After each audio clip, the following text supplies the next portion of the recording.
sino que también pretende ser una muestra de trabajo colaborativo. Y no solo un trabajo colaborativo entre las unidades multidisciplinares organizadoras y la entidad de pacientes, sino también con la administración pública, los centros y universidades investigadores, las academias científicas y las personas afectadas de ELA. Todos trabajamos cada día alineados en busca de una solución para curar esta terrible enfermedad, a la vez que luchamos por mantener la calidad de vida de los afectados y de sus familiares, velando por sus derechos y por su dignidad. Para todos nosotros es muy importante poner la voz de las personas afectadas en el centro, y es por eso que la Fundación Catalana de la Miquel Valls trabaja cada día. Hoy hemos querido dar un papel protagonista a las personas afectadas por la enfermedad con su participación en las diferentes mesas, algo que nos gustaría que fuese lo habitual. Os animamos a todos y a todas a hacer las preguntas en el chat para poder debatirlas y resolverlas al final de cada mesa. Juntos somos más fuertes. Ese es el mensaje que os quiero hacer llegar hoy. Y si sumamos, conseguiremos antes nuestros objetivos. Bien, empezamos con la mesa de investigación. El moderador será el doctor Paul Andrés. Es licenciado en biotecnología y doctor en biomedicina por la Universidad de Barcelona. Actualmente trabaja como investigador postdoctoral en el grupo de neuropatología del Instituto de Investigaciones Biomédicas de Bellvitge, IDIBEI, y también en el Centro de Investigación Biomédica en Red sobre Enfermedades Neurodegenerativas, CIBERNET. Entre las diferentes líneas de investigación en enfermedades neurodegenerativas que lleva a cabo en el laboratorio, sus trabajos se centran en el estudio de nuevas alteraciones moleculares en el espectro de la ELA y de la demencia frontotemporal para definir posibles causas etiológicas y la búsqueda de nuevos biomarcadores en biofluidos y tejido periférico en pacientes con ELA y demencia frontotemporal. Adelante, Paul. Sentiu? Sí, moltes gràcies, Esther. Pues bien, el primer bloque constará de 4 ponencias, todas ellas variadas, que proporcionan distintos enfoques sobre el actual estado de la investigación y con carácter más divulgativo, que no se haga tan pesado para aquellos que no trabajan y se ven inmersos directamente.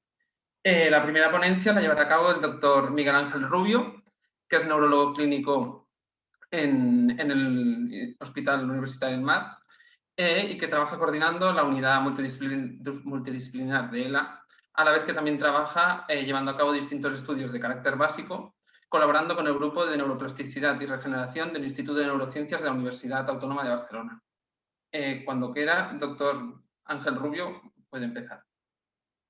Muchas gracias, Paul, por la presentación. Muy buenas tardes a todos. Ahora voy a compartir la pantalla de la presentación. Imagino que se ve. Bueno, yo creo que es muy significativo abrir la jornada ya con este primer bloque de investigación, porque es indiscutible que existe una emergente necesidad de nuevos avances en el conocimiento de la enfermedad. Por supuesto, la información que tenemos a día de hoy es muy diferente a la que teníamos años atrás, pero es evidente que aún necesitamos más avances y que se traduzcan realmente en nuestros pacientes. La necesidad de cubrir este déficit en el conocimiento científico-médico, en ELA y en diferentes ámbitos, nos lleva a la búsqueda persistente de respuestas a estas preguntas. Dichas preguntas van a ser muy diferentes según de qué entorno provengan, y la búsqueda de sus respuestas también se hará con una metodología muy diferente. De ahí va a derivar que la existencia de 2 principales bloques de investigación o tipos de investigación, lo que sería la investigación clínica y la investigación básica. En la investigación clínica, nuestro campo de trabajo, de experimentación, va a estar en el entorno hospitalario, con los pacientes, ya sea para mirar la utilidad y seguridad de un fármaco, o, por ejemplo, herramientas que nos ayuden a un diagnóstico más precoz y más preciso. En la investigación básica, estas respuestas las vamos a encontrar en el laboratorio, ya sea trabajando a nivel tejido, a nivel celular, molecular, con modelos in vitro, cultivos celulares, modelos animales. No podemos decir que una sea mejor que la otra, simplemente van a darnos respuestas, pero a preguntas muy distintas. Y de ahí que la metodología, el campo de trabajo, sea muy diferente. Pero, ¿qué es entonces la investigación translacional? Como hemos comentado antes, respecto a estos dos modelos de investigación clínica e investigación básica, la diferencia radica en la metodología necesaria para responder a una pregunta. Pues bien, la investigación translacional no es otra cosa que un enfoque diferente a la hora de plantear dicha pregunta. Y es que la pregunta que vamos a realizar va a ser una pregunta muy dirigida, muy optimizada, ¿vale? Sobre todo enfocada a la respuesta que vamos. Si hablamos de investigación, ahora ya en términos generales, aplicado ya solo en ELA y enfocado, por ejemplo, en un aspecto muy particular, como es la búsqueda de tratamiento para una determinada enfermedad, vemos que de todas las moléculas que se trabajan en el laboratorio, la mayoría van a estar desestimadas y tan solo un pequeño porcentaje, este 15%, van a pasar a lo que se llama una fase clínica. Van a dar este salto del laboratorio a los humanos. Además, el tiempo que tarda va a ser considerable, en torno a 10-15 años. Lo que va a pretender la investigación translacional es intentar mejorar estos resultados, aumentar el número de estudios que van a pasar a una fase clínica y acortar estos tiempos, con el fin de intentar que las investigaciones tengan un mayor impacto clínico para los pacientes y para la sociedad en general. La investigación translacional aparece cuando nos damos cuenta que la clínica y la básica no pueden funcionar de manera independiente. Nos plantea que las preguntas que se hagan en la cabecera del enfermo puedan tener una respuesta en el laboratorio y a la inversa, que los hallazgos que se dan en el laboratorio puedan ser trasladados rápidamente a la clínica. Es decir, surge como una herramienta que busca que los resultados tengan una mayor posibilidad de que lleguen a los pacientes, que tengan un impacto clínico más elevado y con una repercusión más tangible. La medicina translacional tiene como objetivo potenciar la interacción entre disciplinas, áreas como la bioestadística, la bioética, bioinformática, biología celular, molecular, epidemiología, proteómica, farmacología. Todas se van a unir a la clínica en un entramado con un objetivo común, que es compartir necesidades y buscar soluciones para avanzar en salud. Los motivos por que existe esta brecha entre el conocimiento obtenido y su aplicabilidad en la práctica clínica asistencial son muy diversos y complejos, pero pueden identificarse básicamente dos factores. El primero es que, ligado a los grandes avances tecnológicos y de conocimientos, la investigación cada vez es mucho más compleja, competitiva y muy especializada. Cada vez hay más grupos haciendo investigación y se tiende a valorar sobre todo la novedad, con lo que de alguna manera obliga a buscar metodologías más intrincadas, más complejas y especializadas. El otro factor está relacionado con quién realiza esta pregunta. Las dudas que se plantea un médico van a ser muy diferentes que las de un biólogo. Para la misma enfermedad, cada sujeto lo mira desde un prisma diferente, lo que hace que cada uno se plantee preguntas muy distintas, con un trasfondo diverso y, por tanto, sus inquietudes, dudas, preguntas, incentivos también lo sean. Como he comentado, la investigación translacional busca acortar tiempos entre que un descubrimiento llega al entorno del paciente y además que tengan un mayor impacto. ¿Es esto necesario o aplicable en la ELA? Pues, por supuesto. Acortar estos tiempos en una enfermedad en la que precisamente el tiempo juega en contra es algo de carácter urgente. Más aún si hablamos que se trata de una enfermedad que no tiene un tratamiento curativo. Es una enfermedad extremadamente compleja y a día de hoy, de hecho, se considera que son diferentes entidades que tienen en común el final de las neuronas motoras. No podemos obviar tampoco que se trata de una enfermedad muy poco frecuente y que en este contexto la investigación translacional sirve además para optimizar los recursos económicos. El modelo de investigación translacional ha sido ampliamente adoptado por la mayoría de agencias de salud pública, que encuentran de esta manera la justificación teórica para reorientar los recursos financieros hacia aquellas investigaciones que presentan un potencial impacto clínico más alto. El reparto de los recursos económicos para financiación generalmente van a ir a favor de las enfermedades más prevalentes y las enfermedades minoritarias, como la ELA, van a jugar con desventaja. Y es que la ELA es una enfermedad infrafinanciada. Aquí la tendríamos englobada dentro del grupo de las enfermedades neuromusculares y vemos que es cierto que es mucho menos frecuente que otras enfermedades. pero su impacto a nivel de la calidad de vida y la discapacidad es extremadamente alto. Y si lo comparamos con la inversión con otras enfermedades neurodegenerativas, sí es cierto que se cumple, que es la tercera detrás de la enfermedad de Alzheimer y la enfermedad de Parkinson, pero es que la diferencia de inversión, la diferencia de presupuesto es enorme con respecto a las otras enfermedades. En la ELA, esta orientación más pragmática de la investigación pasa inevitablemente por intentar conocer mejor las causas fundamentales de la enfermedad. Somos conocedores de múltiples mecanismos moleculares, pero las vías más primordiales situadas encima de la cascada de la neurodegeneración siguen siendo a día de hoy esquivas. Además, debemos abordar estas cuestiones con la mirada puesta en los pacientes, hacerlo de una manera sostenible y aumentando las posibilidades de que las respuestas trasciendan y no buscar tan solo el empirismo más básico fundamental. Al fin y al cabo, lo que debemos perseguir es cubrir las necesidades de los pacientes. Evidentemente, cuando hablamos de necesidades, nuestro desideratum no es otro que la curación. Lamentablemente, el término curación, en el más estricto sentido de la palabra, el de eliminación completa, absoluta y radical de la enfermedad, es algo que actualmente no está a nuestro alcance. No obstante, tratamientos que retrasen la enfermedad, la enlentezcan en esta progresión o incluso detengan, están en primer puesto de las necesidades que la investigación debe satisfacer.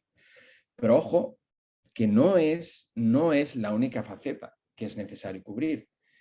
Es primordial poder diagnosticar antes a los pacientes. Son necesarias herramientas para poder monitorizar, conocer mejor la progresión de la enfermedad. Y además sabemos que no todas las ELAs son iguales, existen diferentes tipos, diferentes formas de presentación, de progresión, y a día de hoy desconocemos si esto además implica que existan diferentes mecanismos fisiopatológicos y por tanto diferentes pacientes puedan presentar diferentes respuestas a un mismo fármaco. Veremos más adelante, nos hablará el doctor Bertrand, de cómo la genética, más allá de la identificación de una causa clara de la enfermedad en determinadas familias, ha supuesto o supondrá una revolución de cara al tratamiento de la enfermedad. En este sentido, es muy importante el valor de que en los últimos años se han identificado causas genéticas incluso en aquellas familias en las que previamente no había ningún caso, lo que se conoce como la esporádica. Y además una relación con otras enfermedades neurodegenerativas y con trastornos neuropsiquiátricos. Otros aspectos como la asistencia de manifestaciones no motoras, como la afectación cognitiva, o lo que hacer con aquellos casos portadores de mutaciones patogénicas que no han desarrollado aún síntomas, son cuestiones que ya tenemos sobre la mesa y sobre las que urge también encontrar soluciones. En resumen, la investigación, incluso enfocada con un carácter más práctico, no siempre girará a un tratamiento farmacológico. Siempre que se habla de investigación y ELA, se repite el concepto de que es una enfermedad compleja, y lo he comentado antes.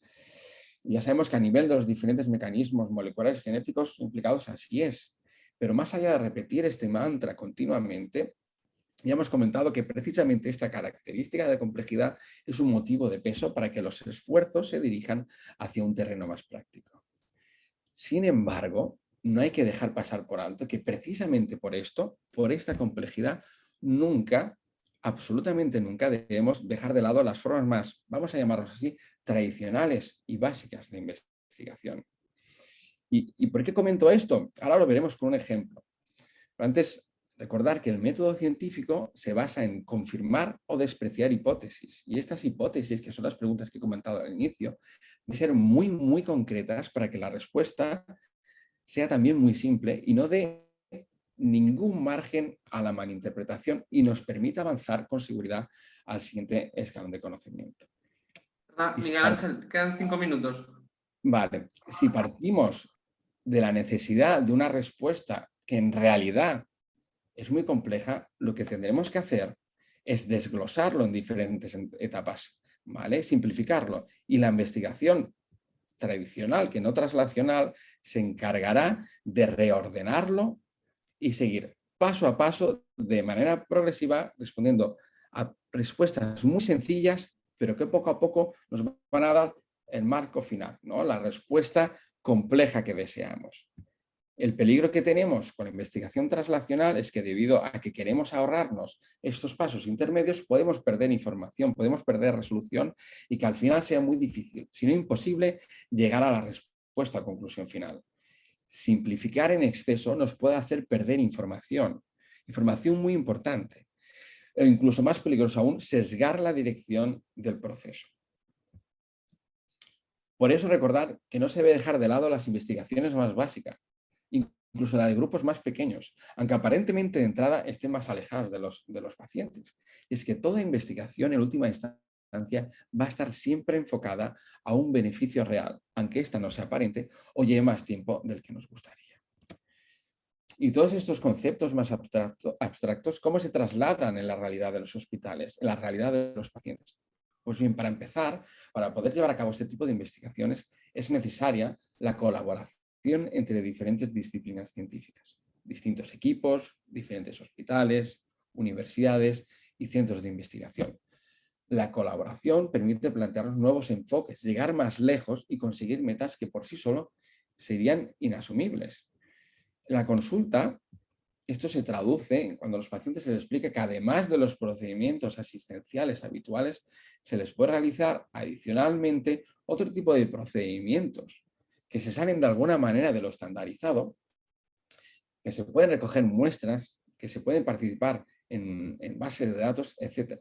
Todo prevé una explicación transparente y a un intercambio de documentos y firmas, que sabemos que pueden llegar a abrumar, más teniendo en cuenta la idiosincrasia de la enfermedad, pero que a riesgo de parecer frío y poco empático, es una metodología que es absolutamente necesaria para poder llevar a cabo este tipo de investigaciones.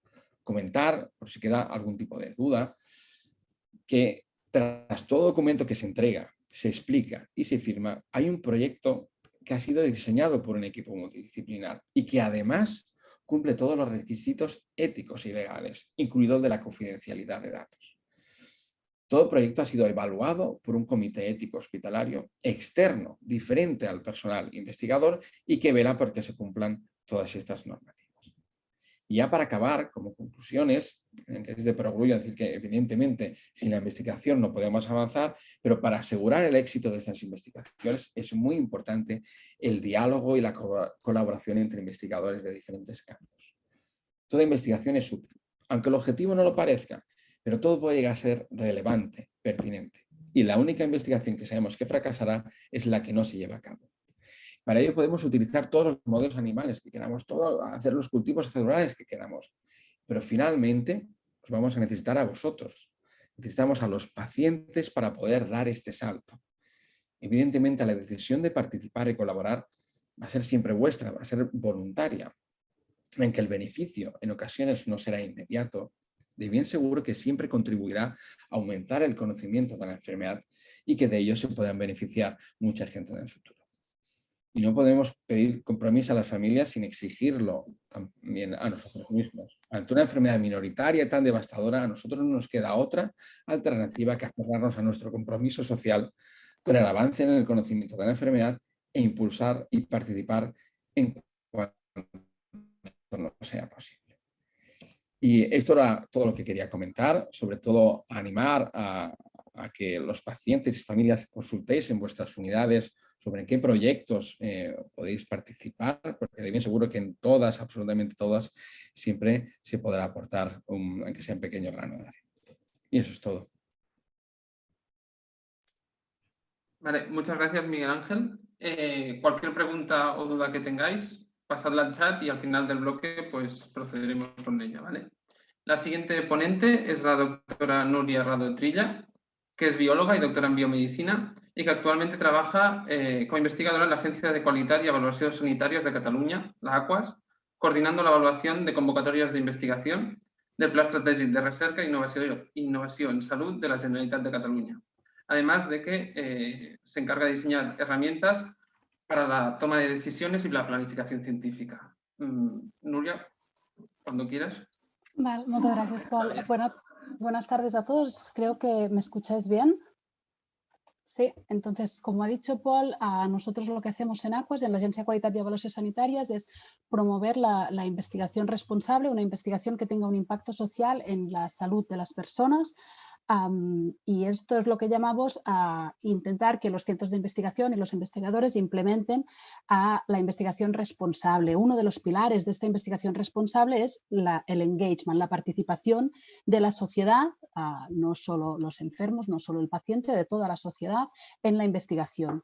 Y esto, ¿por qué? ¿Por qué es importante o relevante incluir la sociedad en la investigación más allá de una posible tendencia o moda actual? De hecho, el doctor Rubio ya lo ha contestado parcialmente.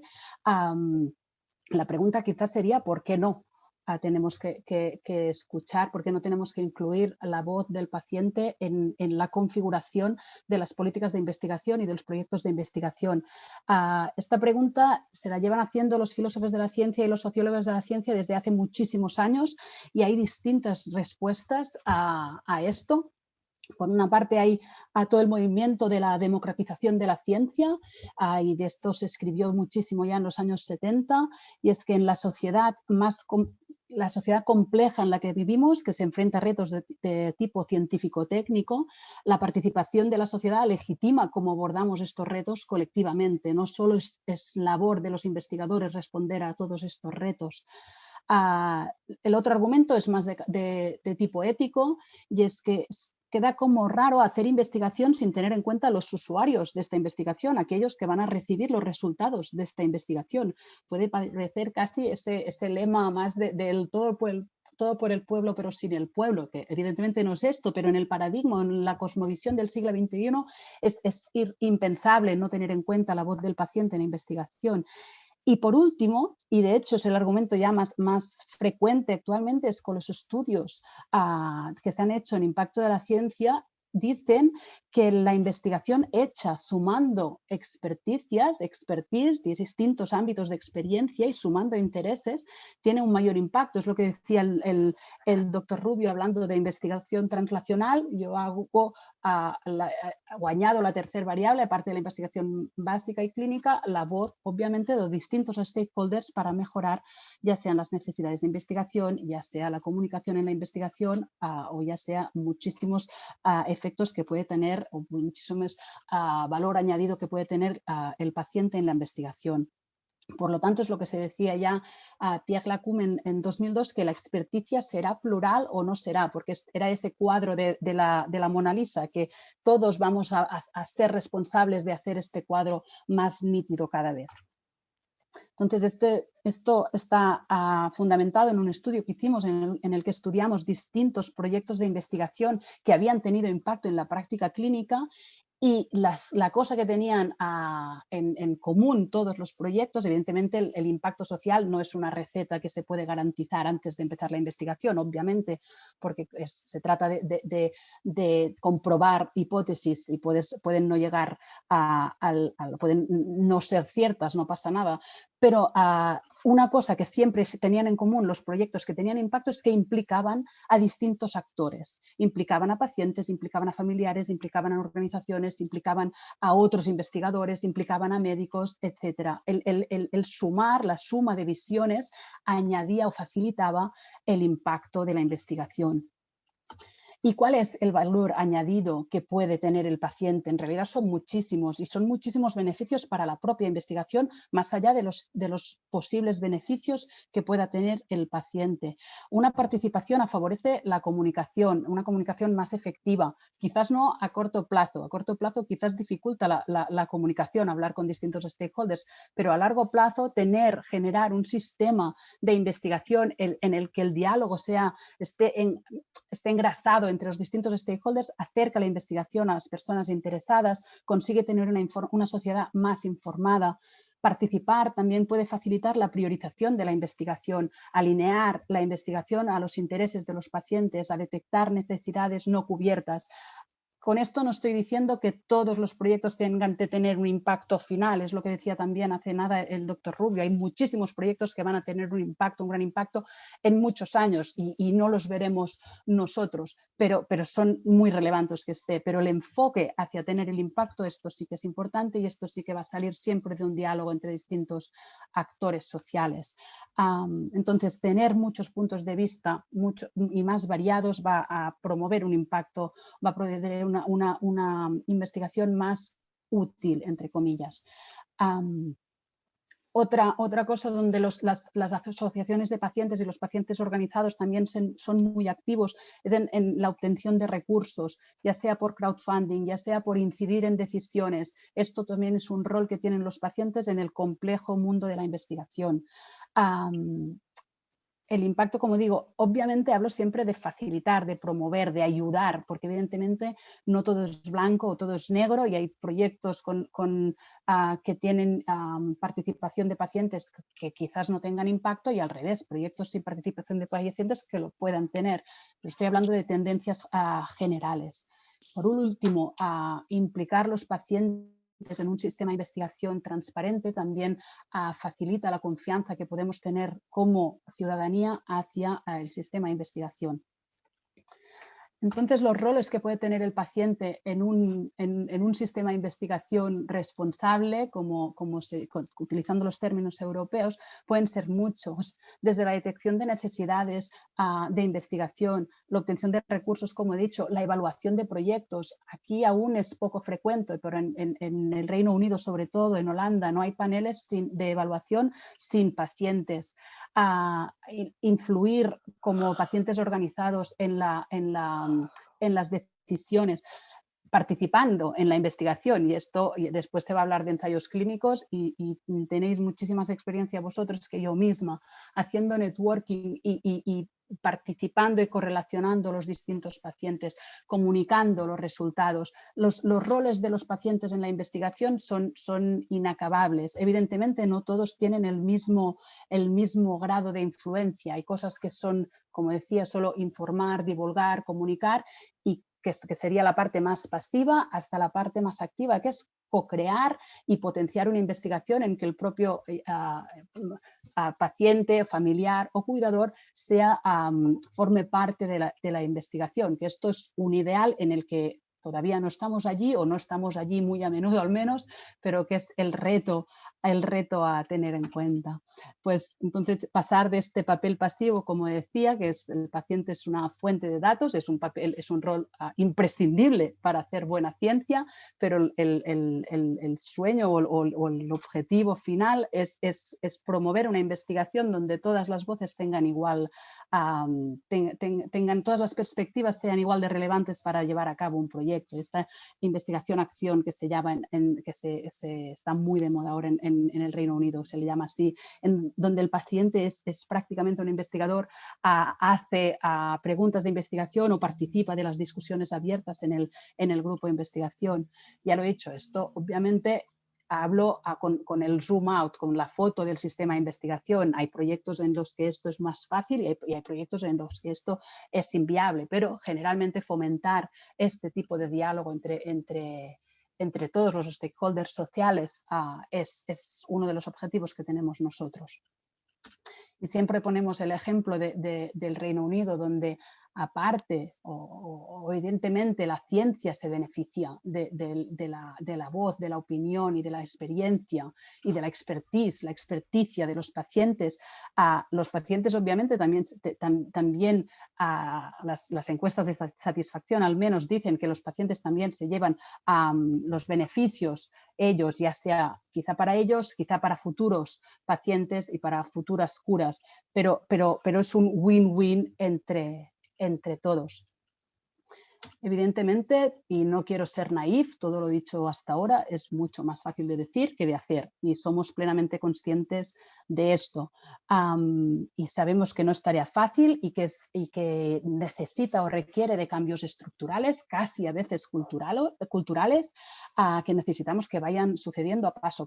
También es verdad que no estamos al inicio de todo, ya hace años que vamos avanzando poco a poco y que estos cambios requeridos están empezando a hacerse, pero necesitamos aún incorporar distintas experiencias, distintos conocimientos, distintas expectativas y esto es muy difícil de encajar todo. Aparecen retos sobre todo organizativos a nivel de instituciones y organizativos más a nivel de gestión del día a día.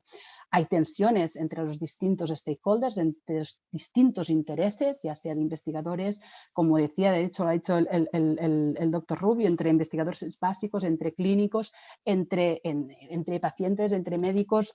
Es complicado, pero el reto es grande, pero interesante. Evidentemente hay también problemas comunicativos de conocimientos distintos y cómo casarlos estos. Pero hay recomendaciones para hacerlos que no son recomendaciones Perdona, para... Núria, Sí. 5 minutos. Quedan 5 minutos. Sí, Vale.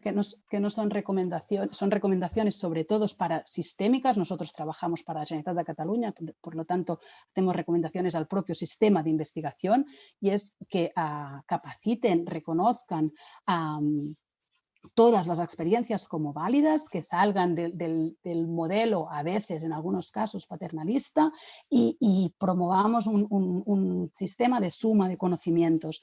También es importante capacitar a la ciudadanía, no explícitamente en investigación, porque como decíamos, lo importante es la suma de conocimientos distintos, no que todos tengamos el mismo conocimiento, pero sí sobre cómo funciona la investigación, los tiempos que tiene, los objetivos que tiene, la significancia de unos resultados científicos, etcétera. Generar estos espacios de diálogo entre stakeholders y espacios formales e informales, desde asociaciones, desde comunidades de práctica, desde Science Shops. Hay muchas experiencias que funcionan en nuestros contextos de alrededor y que se tienen que empezar a aplicar, y que ya se están empezando a aplicar aquí.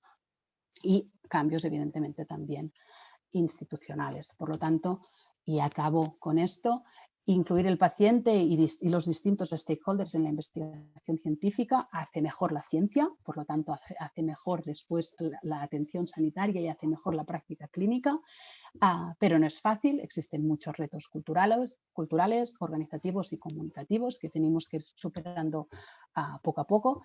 Es importante que haya más implicación ciudadana de todo tipo, desde la más pasiva, la más informativa, las consultas, los ensayos clínicos, la implicación, la co-creación, toda implicación ciudadana en el momento que haga falta va a añadir valor a la investigación, y los beneficios se ha demostrado que son múltiples. Por lo tanto, lo que tenemos que hacer nosotros como planificadores es facilitar estos cambios, y todo el mundo que quiera es sumarse al carro de participar de todas las oportunidades que se presenten. Y toda esta información ha salido de una cosa que publicamos hace un par de años, que os puedo pasar el link después por el chat si queréis. Y hasta aquí mi presentación. Vale, muchas gracias, Núria. Ahora el siguiente. ¿Sí? Vale. Ahora el siguiente ponente será el doctor Raúl Juntas, neurólogo y responsable desde mayo de 2020 de la unidad neuromuscular del Hospital Vall d'Hebron. Doctor Raúl Juntas, ¿ya está?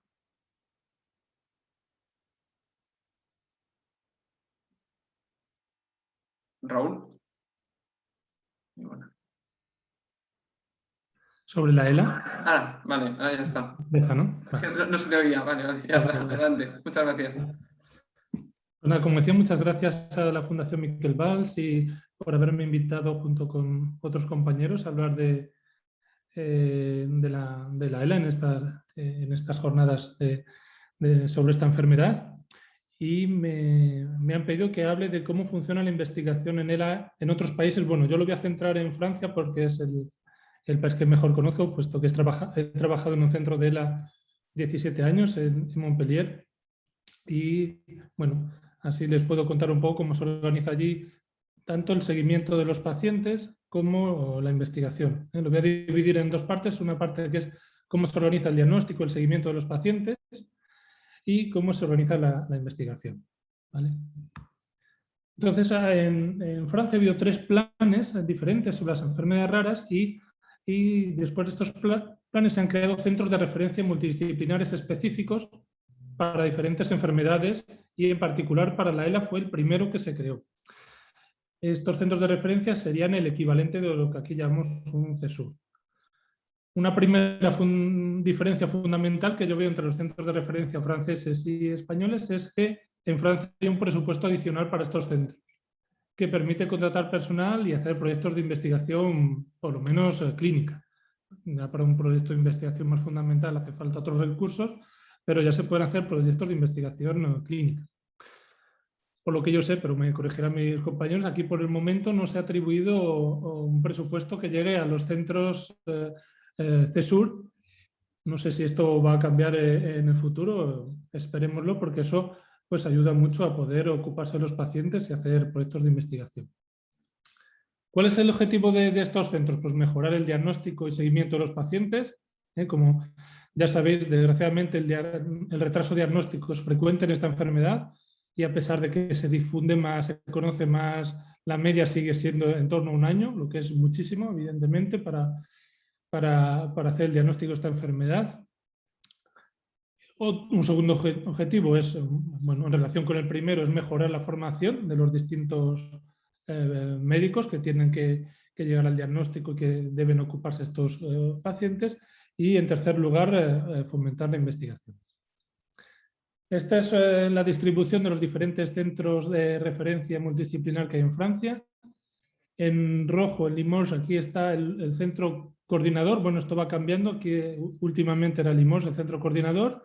En azul más oscuro son los centros que se dicen constitutivos. Son los centros donde hay más pacientes y donde se hace más investigación. Y entonces pues tienen un presupuesto mayor. Son Niza, Marsella, Montpellier, Tours, París y Lille. Y luego hay otros centros aquí en azul claro, un poco distribuidos por todo el país, que bueno, tienen menos pacientes, hacen menos investigación, pero que también reciben su presupuesto para poder ocuparse de los pacientes. En cuanto a la investigación, bueno, lo primero que hay que decir, y bueno, igual las cifras no son comparables perfectamente, pues no sé si es justo el mismo año o no, pero bueno, en Francia se gasta más o menos un 2,2% del Producto Interior Bruto, unos 50.000 millones de euros, en investigación. Y por lo que he leído, el objetivo es llegar a 3% en los próximos años. Yo la última cifra que vi en toda España es de 1,25%. O sea que la diferencia es muy notable. Vale que es un país más grande y demás, pero bueno, la diferencia es importante. En Francia hay 618.600 personas que trabajan en investigación, una cifra enorme. Pero lo más importante de todo para mí es que la mayoría son funcionarios.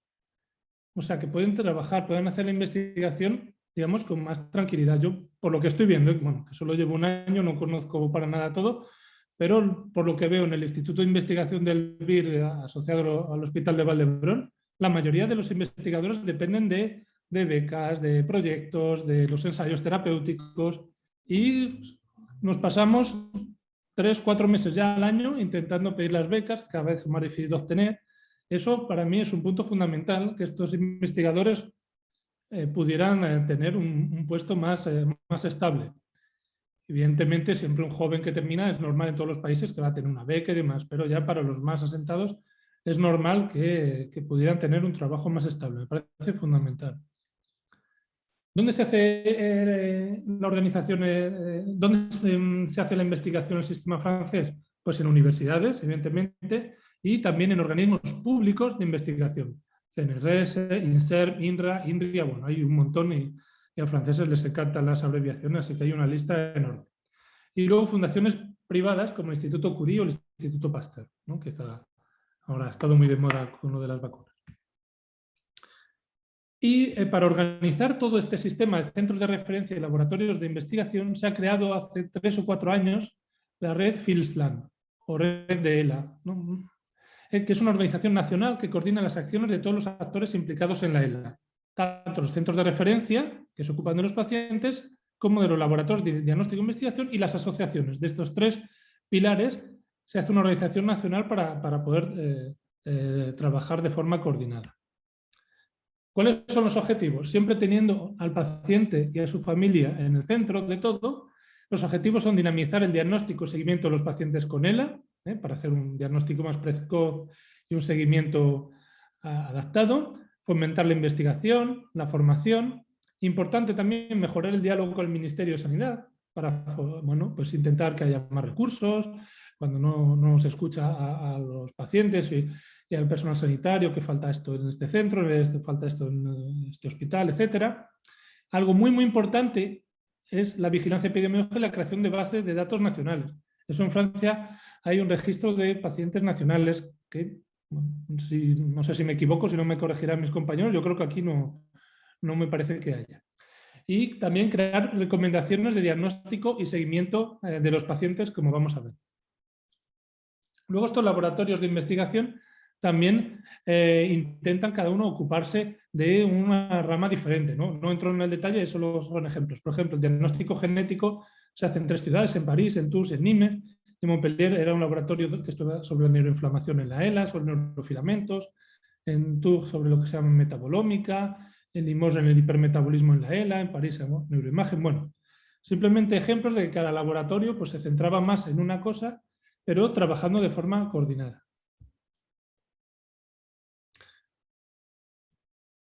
Y ahora os voy a dar, por ejemplo, datos sobre el centro de ELA de Montpellier, que llamamos la Clinique de Motoneurona, la clínica de la motoneurona, y está constituido por 14 personas. Tenemos 4 neurólogos, 2 enfermeras, 2 ingenieros de investigación, una secretaria, una trabajadora social, una terapeuta ocupacional.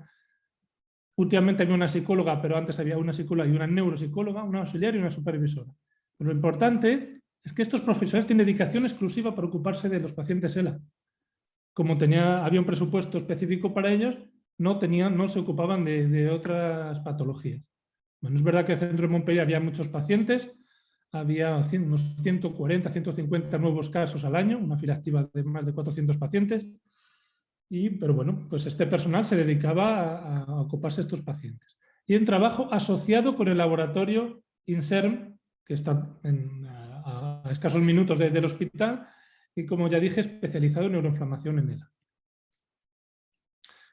Para coordinar mejor todo este seguimiento de los pacientes por los diferentes centros de ELA, se hacen jornadas nacionales de los centros, son 3 días al año, y cada año va cambiando, va siendo en un centro de ELA, en una ciudad diferente.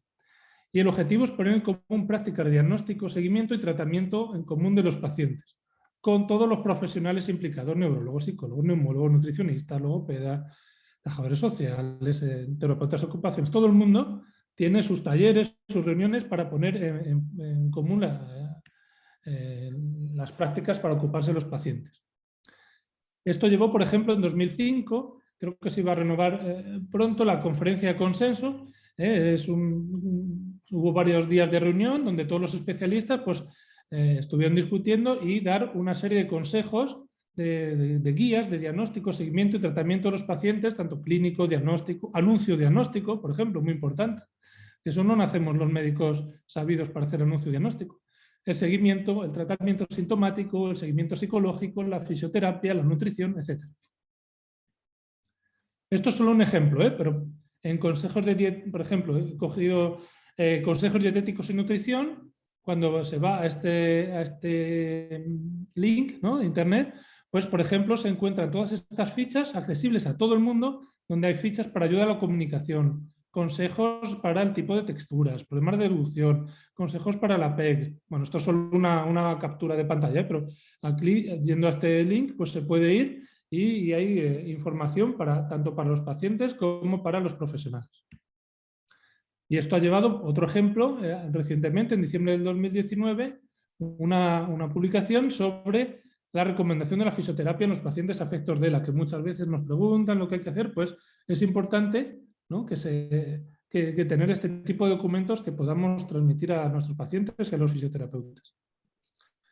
Esto Raúl, también en este sitio se ven las fichas y los vídeos en donde se puede ver cómo hay que hacer este tipo de fisioterapia, y también, gracias a este trabajo en común, pues se han publicado guías para cómo hay que hacer en pacientes con una falla neuromuscular, no solo en la ELA, fallas neuromusculares, qué había que hacer en caso de infección por el COVID, ¿no? Y para terminar, también se hacen una vez al año, esta vez siempre en París, jornadas nacionales de investigación en ELA, que lo más importante, aparte de las comunicaciones, que siempre son muy interesantes, es para favorecer intercambios entre los diferentes centros de investigación, y está muy dirigido a jóvenes investigadores. Hay siempre muchos premios para que sigan investigando y crear interacciones con otros centros. Siempre surgen ideas y nuevas colaboraciones. y para identificar también nuevos grupos de investigadores y nuevos clínicos para poder trabajar juntos y crear nuevos proyectos. O sea, como última diapositiva, en conclusión, podemos decir que hay más dinero invertido en investigación en Francia. Bueno, también es un país más rico, pero bueno, aquí ¿no? Con la crisis de 2008 ¿no? Se recortó mucho dinero en investigación, desgraciadamente. Hay una mayor coordinación, me parece a mí, de los centros de referencia y los laboratorios de investigación franceses. Y yo por el momento no he visto esta coordinación, aunque bueno, es verdad que es un año particular por el COVID y igual ahora se mejora. Y luego también se ponen en común las prácticas de cada profesional implicado en la ELA. Estas son las principales diferencias que he observado yo entre el sistema francés y el de aquí. Pues muchas gracias a todos y estaré encantado de contestar a vuestras preguntas. Vale, muchas gracias, Raúl. Y finalmente, como cuarto ponente de este bloque, llevará a cabo su presentación Alberto Tena, que es licenciado en Ingeniería de Telecomunicaciones y que actualmente trabaja de investigador en el grupo TIC del Centro Internacional de Métodos Numéricos en Ingeniería y está llevando a cabo su tesis doctoral en el programa de doctorado en Ingeniería y Tecnologías de la Información de la Universidad de Lleida y trabaja en colaboración con la Unidad Funcional de Belviche y el Servicio de Neurología del mismo hospital. Alberto, cuando quieras. Hola, buenas tardes. Muchas gracias, Paul. Muchas gracias a los organizadores por haberme invitado a hacer esta ponencia y muchas gracias también a todos los asistentes. Bueno, en mi caso me gustaría hablar de un ejemplo donde un ámbito de conocimiento que, bueno, bastante diferente a la práctica clínica o al conocimiento médico, cómo puede también ofrecer hallazgos y soluciones a la investigación médica y a la práctica clínica. En concreto, el ámbito de conocimiento del que yo vengo está relacionado con la ingeniería de telecomunicaciones y con la informática. Y el ejemplo que os quiero presentar es un estudio que hemos hecho recientemente para, a través del análisis de voz y modelos de inteligencia artificial, ser capaces de detectar la afección de la esfera vulvar en la ELA. Para ello me gustaría primero de todo contextualizar, como bien ha introducido Paul, este estudio se enmarca dentro de mi tesis doctoral, que está dirigida por dos profesores de la Universidad de Lleida. El estudio ha sido recientemente publicado y es accesible para todo aquel que quiera consultarlo de forma libre y gratuita a través de los links que se proporcionan en esta presentación, y que el estudio aborda directamente una reciente declaración publicada por el Subcomité Vulvar del Northeast ILS Consortium sobre la necesidad de enfoques basados en métodos objetivos para el diagnóstico de esta afectación vulvar. Dentro del contexto más referido a la enfermedad, como muchos ya sabéis, la afección vulvar es un término utilizado en ELA para referirse al daño de las neuronas motoras del área corticovulvar del tronco encefálico, que produce principalmente una difusión en el habla y en la deglución. Uno de sus primeros síntomas es observable a partir del deterioro de la voz, y una detección temprana puede ser crucial para la mejora de la esperanza y calidad de vida de los pacientes. Estudios recientes se han enfocado en el análisis de voz para tratar de tratar esta afectación, y nosotros tratamos de continuar estos estudios para tratar de ver nuevos hallazgos. En este sentido, los objetivos del estudio se dirigían hacia diseñar una metodología para un diagnóstico eficiente de esta afectación vulvar a partir de la voz y obtener parámetros acústicos a partir de la pronunciación de las vocales en español. Otro objetivo que nos marcamos a la hora de hacer este estudio era ver si éramos posibles de detectar unos primeros indicios en la voz de la afectación vulvar antes de que las diferentes diferencias en la voz fueran observables a través del oído humano. Ver si éramos capaces de anticiparnos al oído humano para hacer esta identificación. En este estudio, que fue aprobado por el Comité de Ética de Investigación del Hospital de Belviche, participaron un total de 45 pacientes con ELA y 18 participantes de control. Dentro de los participantes con ELA, 5 presentaron síntomas vulvares al inicio de la enfermedad y 40 síntomas espinales. En el momento del estudio, 14 pacientes presentaron síntomas vulvares. En este sentido, me gustaría poder explicar de una forma muy breve cuál fue el proceso, ¿no? Desde el momento que registramos la voz de los participantes hasta que pudimos desarrollar unos modelos de inteligencia artificial que podían hacer una inferencia de si un paciente podría tener afectación vulvar o no. Lo primero, nuestro material de trabajo son las voces de los participantes. En este sentido, aquí tenéis un ejemplo de una señal de voz. En concreto, la pronunciación de una vocal, de la vocal A, y veis cómo tenemos una señal temporal y un espectrograma. A partir de esta señal, nuestro objetivo es poder segmentar el inicio y final de esta pronunciación para poder hacer un análisis correcto. Y una vez tenemos segmentada cada uno de los registros, por lo tanto, cada una de las vocales, si hacemos una foto más grande de esta señal de audio, vemos que al observar la pronunciación de las vocales, tenemos una vibración de las cuerdas vocales y una resonancia de esta vibración en las cavidades supravocales, es decir, en la boca, en los labios, etc. Esto se traduce en una periodicidad de la señal y unas diferencias de amplitud. En este sentido, el objetivo fue poder extraer unas características de esta señal que nos permitan explicarla y, por lo tanto, compararlas con otras señales de otros participantes. En total, en este estudio concreto extrajimos hasta 15 características que eran capaces de explicar la señal.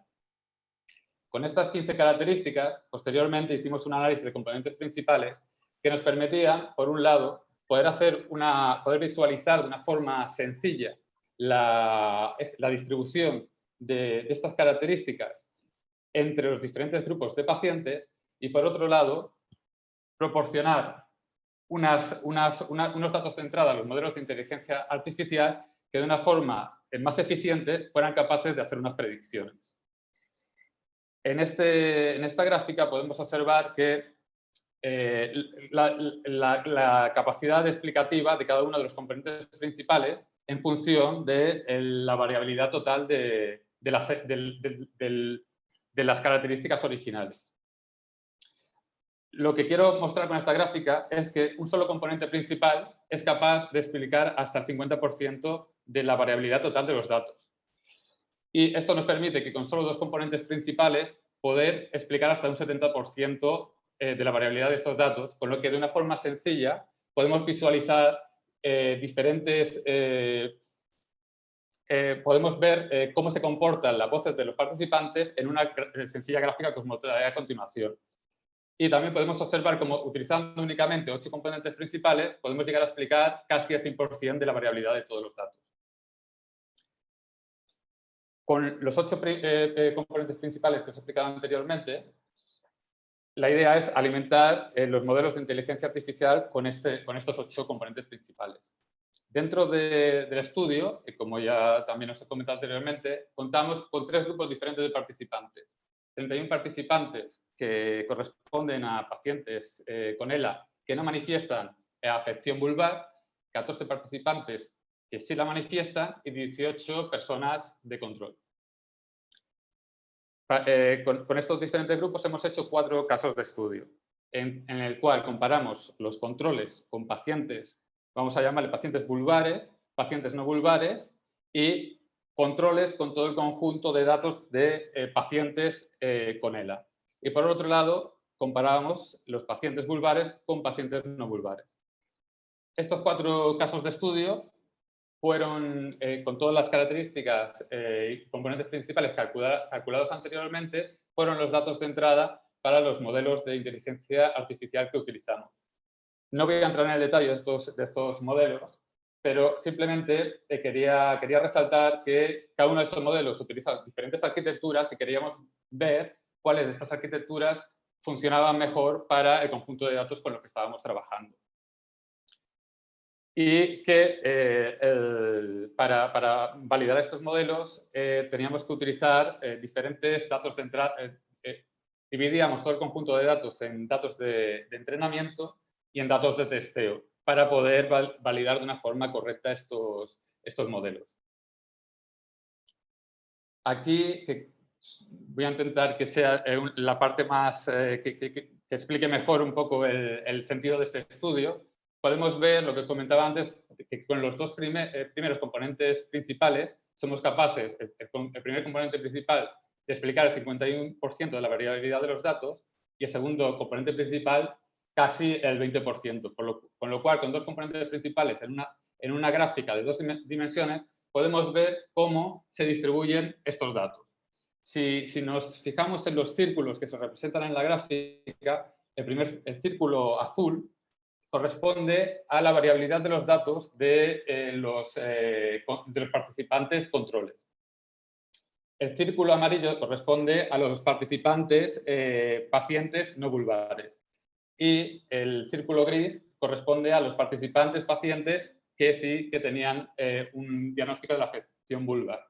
Como podemos observar, en el grupo de control, los datos se concentran en la parte central derecha de la gráfica, mientras que los datos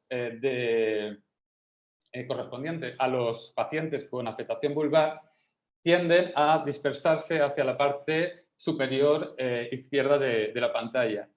Y lo que observamos es que los no vulvares tienen un comportamiento, los datos tienen un comportamiento similar a los datos de control, pero tienden a dispersarse de la misma forma que los datos de los pacientes vulvares.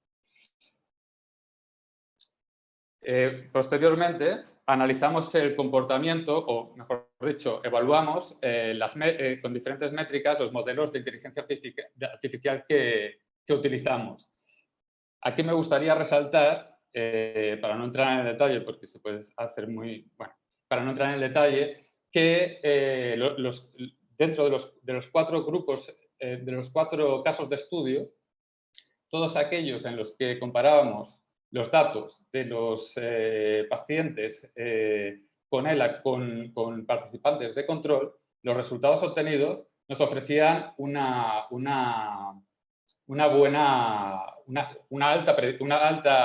alta capacidad de detección. En cambio, cuando comparábamos los pacientes vulvares con los no vulvares, esta predicción bajaba.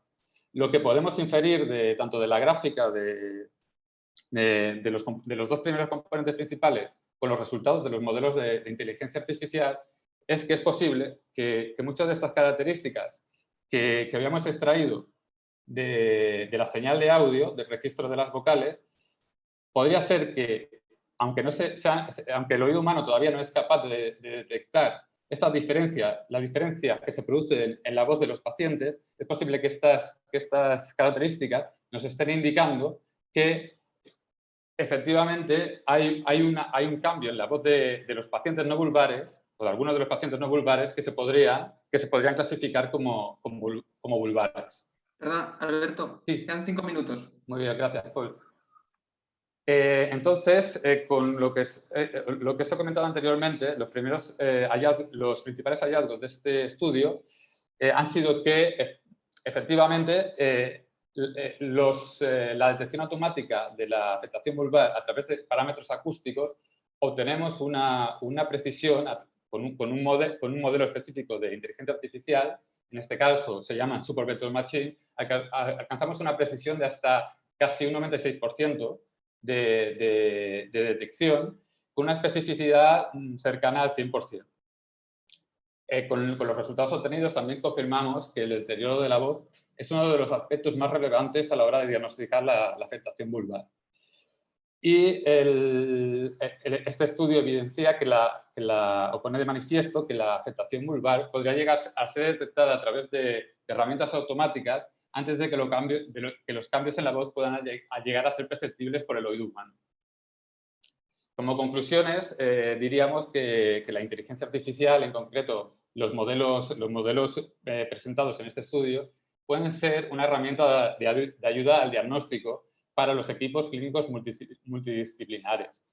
Concretamente, pensamos que pueden ser utilizados para la detección temprana de la afectación vulvar mediante la obtención de parámetros objetivos de la voz, antes de que los cambios puedan llegar a ser percibidos por el oído humano.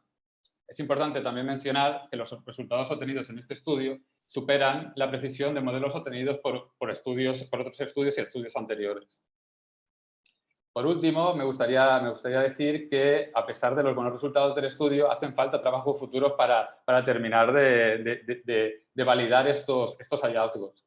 Necesitamos poder ampliar la base de datos de los registros de las vocales de los 3 grupos participantes en el estudio, obtener nuevas características utilizando técnicas alternativas que nos permitan, como por ejemplo el análisis tipo-frecuencia de los registros de audio y la detección de patrones de las vocales. Actualmente ya estamos llevando a cabo estudios en este sentido y estamos trabajando con más de 100 características que pueden explicar la señal de audio.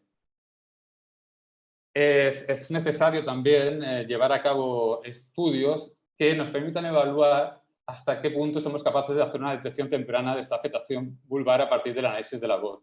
Y nosotros tenemos la intención de poder hacerlo mediante modelos semisupervisados.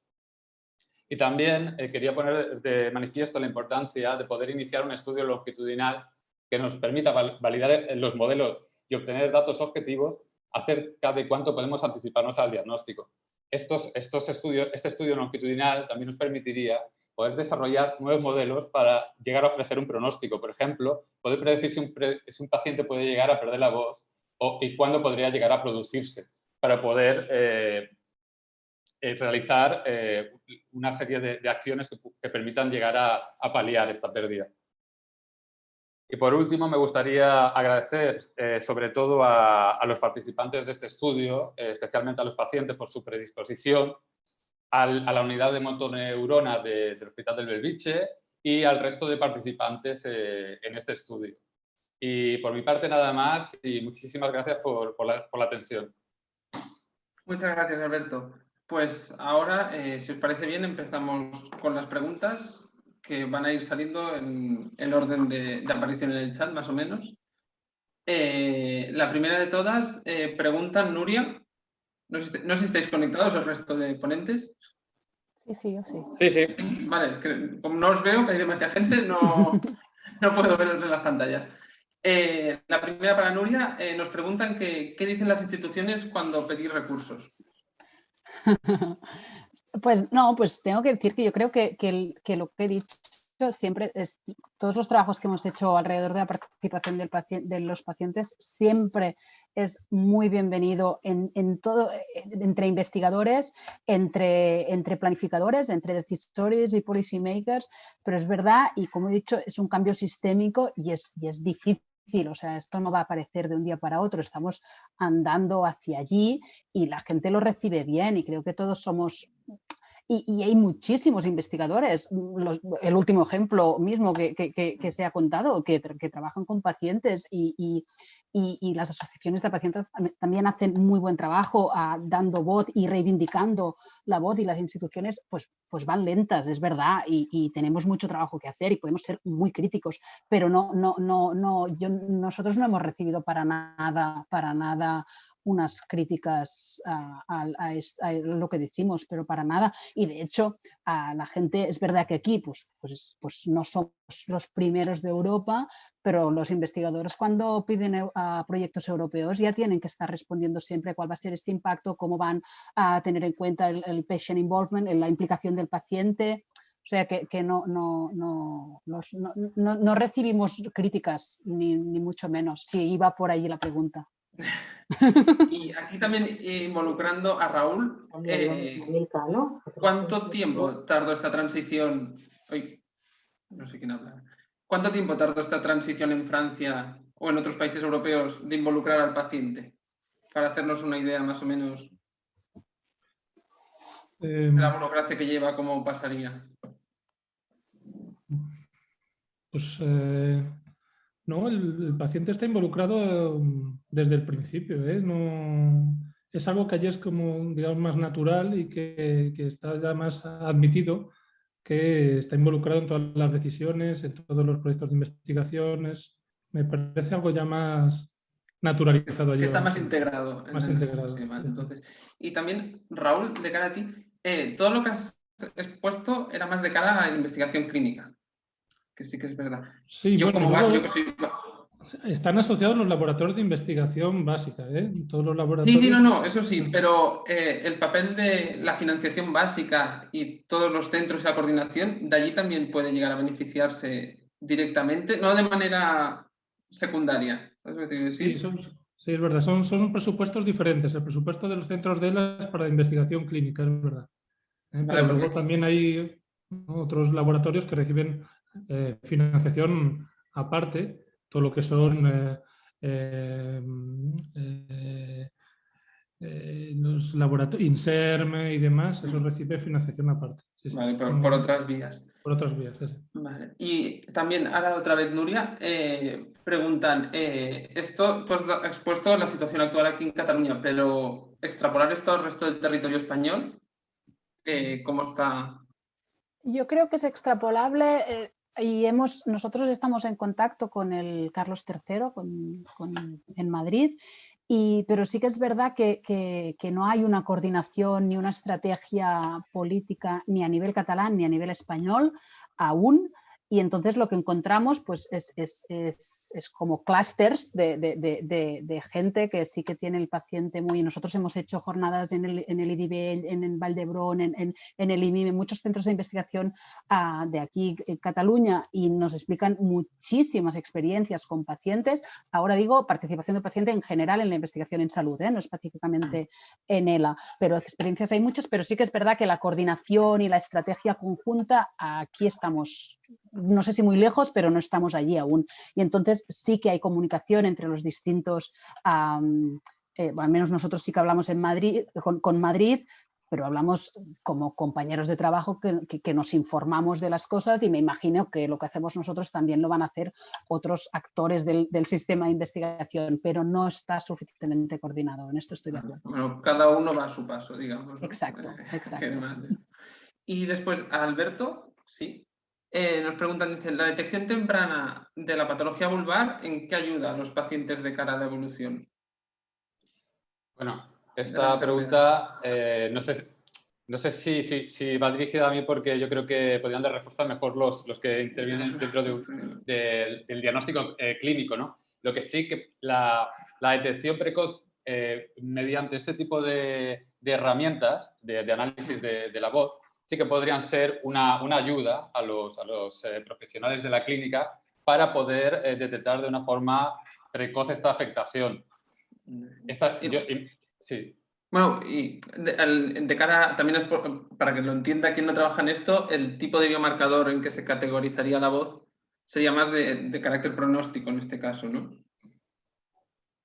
Bueno, por un lado sería de carácter para el diagnóstico, porque podríamos llegar a detectar, antes de que, por ejemplo, se manifieste esta afectación vulvar en la voz, seríamos capaces, o sea, no que se manifieste en la voz, sino que el oído humano sea capaz de detectarlo en la voz.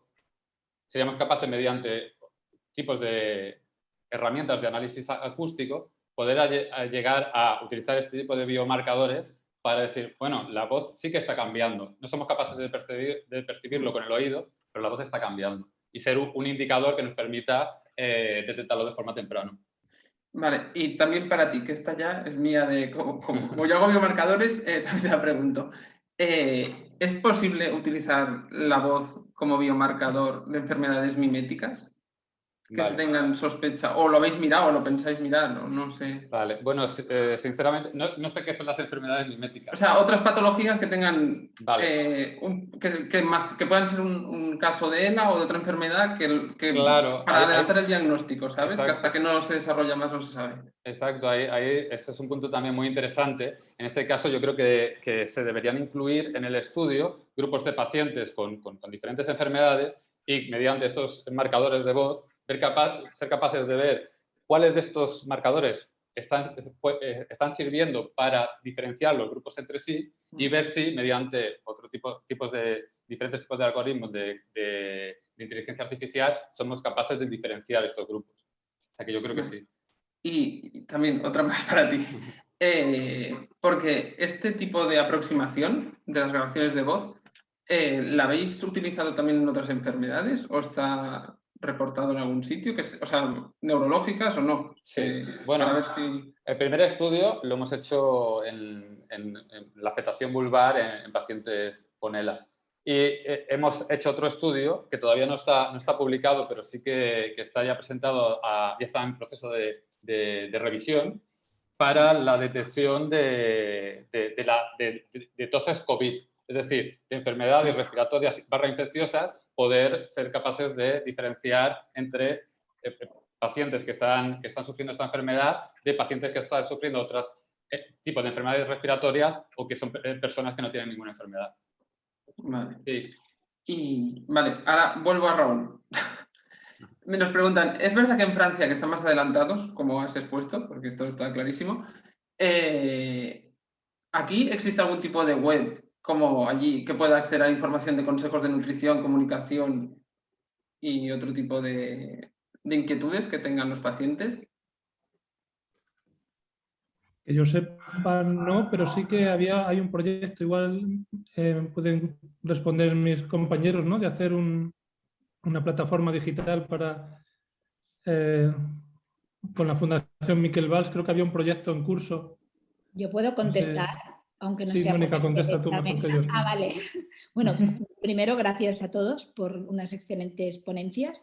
Primero aclararte, Raúl, que acabas de aterrizar aquí, que todo y ser CESUR, los centros, y todo y ser SUEX, que son las redes de experteza clínica de Cataluña, nos validamos porque tenemos expertise, porque tenemos investigación y porque tenemos potencia clínica, pero en ningún momento son económicamente dotados, como bien tú decías. Es decir, tienes un título pero no tienes una dotación económica, es de hacer el mismo trabajo con el mismo recurso. Y bueno, pues esto ahí lo dejo caer, ya que hay representantes de la administración también aquí presentes.